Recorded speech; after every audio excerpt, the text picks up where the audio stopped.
Musajja mukulu Semakula eyabadde ajjudde essanyu y'omu ku bamegganya abaalaze essanyu mu maaso ga beene bwe yabadde tanneeriga mu kigo Ggumbya. Semakula aweza egy'obukulu 7 yayanjuddwa ng'omu ku bamegganyi ababadde bagenda okulaga beene ki kye balinawo era nga yaweereddwa mu megganyi munne Buyinza Ibra. Wabula akataayi tekaasaze nga Buyinza amaze okumusiba enkalu era nga Semakula yayooleddwa buyoolwayoolwa okumujja mu ddwaniro.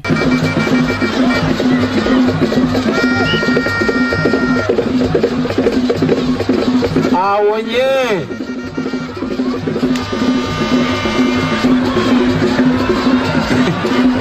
Muzeeyi Semakula oluvannyuma yateekeddwa mu ambulensi n'atwalibwa mu ddwaliro ekkulu w'e Kayunga okusobola okutaasa obulamu bwe.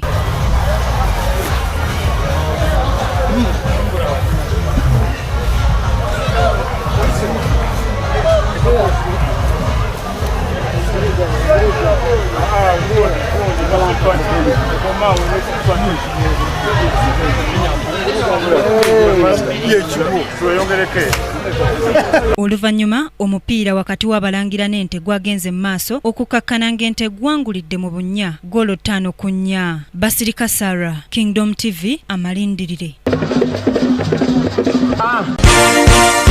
This is Kingdom TV.